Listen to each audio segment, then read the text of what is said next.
Bonjour et bienvenue à bord des débats Must FM La Meuse.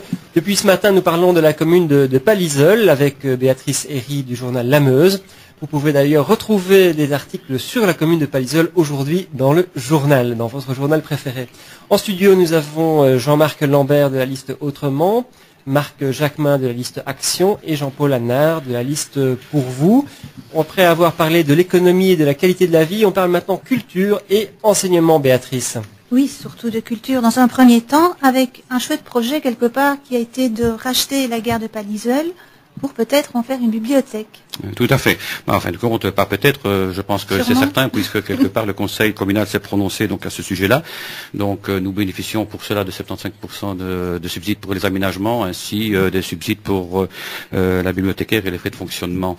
Nous avons 3 ans évidemment pour faire reconnaître officiellement et effectivement pour mettre en pratique notre projet. Je dois dire aussi que c'est un espace effectivement qui est libre, un espace qui peut être allongé aussi, disons, d'une superficie de 5 arts pour le parking ou autre, bien sûr. Mais ce qu'il faut savoir avant tout, c'est qu'on voudrait en faire aussi, disons, un centre d'animation, puisque la bibliothèque, effectivement, peut être dynamique à ce niveau-là, mais aussi elle peut se transformer en ludothèque, etc. Voilà. Donc on voudrait en faire, disons, un centre vivant, si on peut dire. Je me tourne vers Jean-Marc Lambert de la liste Autrement. La bibliothèque, est-ce une bonne idée ? Là, vous touchez un point sensible. En fait, au conseil communal, on était tout à fait opposé à ce projet. Il faut savoir que le nombre d'inscrits pour l'instant à la bibliothèque communale est d'environ 100 ou 110 personnes. Sur 5000 habitants, ça nous semble peu. Ça peut être stimulé quelque part. Il ne faut pas oublier non plus que nous avons le service Bibliobus que l'on subside à 2000 € par année. Ensuite, le choix de l'emplacement, c'est une gare, donc ça se trouve près des rails. Donc le danger, il est excentré par rapport au centre de Palliseul. Et puis alors, ce qui nous interpelle toujours, c'est le coût. C'est bien de dire qu'elle est subsidiée à 75%, mais il reste 25% à payer. Si on prend l'exemple de la place de Palliseul, qui était aussi subsidiée à 80%, on est à 241 000 € d'emprunt. Donc ça me fait un petit peu peur. Vous avez peur pour les finances pour les finances, parce qu'on ne connaît pas en fait le budget de l'aménagement de cette gare qui est des plus vétustes. Vous avez peur des mauvaises surprises et que ça dégrève le budget global. Oui. Alors Monsieur Jacquemin, est-ce que la culture et en l'occurrence la bibliothèque mérite quand même parfois de prendre quelques risques? Oui, mais des risques calculés. Bon, je crois que ici, je peux rejoindre le point de vue de Jean-Marc Lambert, parce que je crois que c'est un peu ce qui ressort dans la population, c'est que bon, l'endroit n'est pas très bien situé, donc quid de la sécurité, de 1. Et alors, il y a quand même une espèce de délocalisation par rapport à tout ce qui est central au niveau de Palliseul. Bon, pour l'instant, la bibliothèque est dans les caves. Elle est dans les caves, oui, mais est-ce qu'il y avait peut-être pas moyen de trouver un aménagement plus rationnel, plus raisonnable, justement en voyant les choses un peu plus en globalité, plutôt qu'en prenant plic-ploc. Bon, là on a une carte, on la prend, là on en a une autre, on la prend, et sans qu'il y ait nécessairement de corrélation et d'homogénéité dans les projets et dans leur réélaboration, quoi. Bon, alors, est-ce que nécessairement une bibliothèque est utile à Palliseul pour justement justifier des dépenses aussi importantes, parce que comme on l'a dit, bon, la subsidiation c'est bien, bon, c'est les chiffres, on leur fait dire ce qu'on veut, la différence entre 75% et je ne sais pas combien de milliers d'euros, c'est quand même le portefeuille du client qui paye, quoi. Hein. Oui, donc, merci Monsieur Jacquemin. À ce niveau-là, il y a une transparence qui manque, là. Alors, je me tourne vers Jean-Paul Annard, 2 contre 1. Là, vous avez 2 personnes qui ont l'air de ne pas être tout à fait d'accord avec cette bibliothèque. Selon vous, ça va servir à non seulement louer des livres, mais aussi dynamiser votre commune. Mais effectivement, depuis 6 ans, on s'attelle avec quand même pas mal de bénévoles à dynamiser en tout cas l'aspect culturel et la sensibilisation en tout cas auprès des jeunes de 2 ans et demi, 12 ans. Tous les ateliers d'art récré, évidemment, qui évidemment sont installés depuis plusieurs années.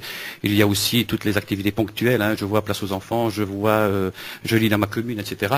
Donc il y a effectivement, à partir du moment où il y a des bénévoles, il y a effectivement un intérêt des jeunes, en tout cas pour ce genre d'initiative. Alors vous dites à M. Lambert et à M. Jacquemin qu'ils sont un peu frileux alors. Non, oui, premièrement parce que quelque part c'est un bâtiment qui n'est pas énorme, hein. Bon, on sait le cadrer bien sûr, que le projet ira évidemment au conseil communal avant approbation, donc ce n'est que disons un projet bien sûr actuellement, et surtout, je voudrais dire aussi que pour les gens de Palliseul-Gare, hein, c'est vraiment un quartier, je crois qu'il y aura un lieu de vie pour eux aussi, et de ce côté-là, je pense que ça pourrait être des Monsieur Lambert, vous n'êtes vraiment pas d'accord. Voilà. Non, c'est-à-dire que je veux bien que ce soit un projet, mais il y a déjà dans le budget 5 000 € pour l'étude du projet, et il y a 36 500 € d'achat.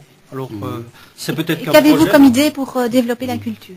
Pour développer la culture, nous avons déjà le bibliobus. Je trouve qu'on s'est déjà pas mal trouvé de livres.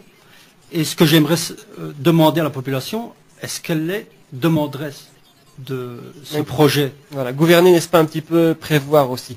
Justement, à propos de prévoir, dans l'enseignement, Palliseul est une commune rurale. Est-ce que vous êtes content de la qualité de l'enseignement communal? Oui, certainement. Nous sommes satisfaits. Le conseil, le collège a décidé d'ouvrir une école d'immersion. On en a beaucoup parlé dans la presse, hein, oui, Béatrice. Je pense que le projet était intéressant, mais a-t-il été suffisamment pensé? Il a été décidé, me semble-t-il, sur un coup de tête. Est-ce qu'on a prévu l'après-immersion? Aïe, aïe, aïe, on en a quand même parlé beaucoup de ce projet d'immersion. Oui, je peux répondre. C'est vrai que c'était un cheval de bataille, évidemment, du conseil communal. Avant cela, je dois dire qu'on a poussé énormément disons, pour faire en sorte que l'école reste au village, hein, notamment par la création, donc sur fonds propres, d'une école à Nolvo, bien sûr. Concernant l'immersion, dire que ça a été fait sur un coup de tête et quel est l'après, bien sûr. Les chiffres parlent d'eux-mêmes, tout simplement. Donc, on a une 50aine d'enfants qui suivent. On a eu aussi des enfants qui ont passé des examens cantonaux et qui ont présenté des moyennes, des bonnes moyennes, bien sûr. Et surtout, il y a une entente entre les écoles secondaires pour créer ce qu'on appelle des tables de conversation à raison de 2 heures semaine qui viennent renforcer en tout cas les 4 heures semaine de langue. Donc il y a effectivement aussi un suivi donc après le primaire. Ça a créé des émules dans les communes voisines d'ailleurs. À Neuchâteau, on est passé à l'anglais de la même manière avec aussi des tables de conversation. Je ne dis pas qu'il faut une école d'immersion par commune bien sûr, mais je pense que ça a ses raisons d'être. Et pour terminer, je dois dire aussi qu'on a beaucoup d'enfants venant de l'extérieur et qu'aucun village n'a été dépeuplé à cause de cela, quoi. Alors des étudiants, des enfants qui viennent de l'extérieur, Monsieur Jacquemin, ça veut dire que la commune de Palliseul paye pour les autres? Quelque part, oui. Bon, moi, dans mon esprit, c'est vrai que l'école d'immersion, c'est une bonne idée, effectivement. Bon, les échos que j'ai eus au niveau de sa mise en pratique et de son installation, c'est que bon, ça a été fait un peu à la va-vite aussi, et on a un peu l'impression qu'il y a des gens qui savaient que ça allait se faire et qui étaient sur les starting blocks pour pouvoir arriver et s'inscrire en 4e vitesse. Et bon, bah, les autres élèves n'ont eu qu'une chose à faire, c'était de manger les. Je vous vois fort critique. Il y a eu une mauvaise information. Voilà. Quelles sont, vous permettez un peu. Il y a eu quand même de mauvaises informations. Monsieur Jacquemin. Je crois que le corps enseignant n'a pas été. Quelles sont vos propositions alors, selon vous, pour l'enseignement à Palliseul? Je prends le cas de l'école d'immersion. Bon, les enfants qui n'ont pas pu s'inscrire, bon, c'est évident qu'on ne sait pas faire inscrire, on ne sait pas inscrire tous les enfants de Palliseul qui souhaitent s'inscrire. Mais si déjà les enfants des autres communes ne sont pas là, bon, je veux dire, quelque part, il y a un peu une politique de protectionnisme. Priorité est attendez, donnée. je vais terminer ma phrase, monsieur Hanard. Ouais.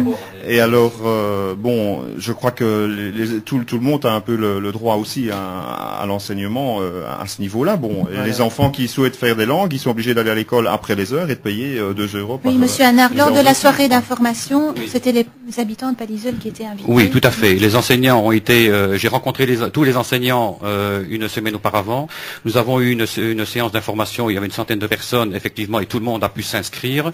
Et je dirais que là, on a répondu à toutes les demandes. Pourquoi? Ben, quelque part aussi, on arrête à 72 inscriptions, bien sûr. Donc 3 classes, 72 enfants. On a une 50aine, donc il y a encore de la place pour 23. Dire qu'on a refusé les enfants, ça, c'est évidemment, ce sont des mensonges, évidemment. Il n'a qu'à venir voir contrôler cela, bien sûr. Et je dois dire, pour terminer, que en plus, Non, le nombre limité était 72, on est à 50, 55. Donc il reste de la place. Quelque part, il reste de la place. Dire que on a refusé, non, c'est du mensonge. Appel à la population, nous avons une école d'immersion à Palliseul en néerlandais, profitez-en. Une dernière chose, oui, tout à fait, une dernière chose. Très vite, monsieur. Dans la foulée, eh bien, on a créé des cours de néerlandais donnés par les néerlandophones, bien sûr, et qui rencontrent évidemment un bon succès. Donc c'est encore une initiative donc on peut louer. Merci messieurs, on vient de parler donc d'enseignement et de culture à Palliseul avec nos trois invités. Jean-Marc Lambert de la liste Autrement, Marc Jacquemin de la liste Action et Jean-Paul Hanard, bourgmestre sortant de la liste Pour vous. Alors Béatrice, on se retrouve à 18h30 pour parler ensemble social, logement, CPAS. À tout à l'heure.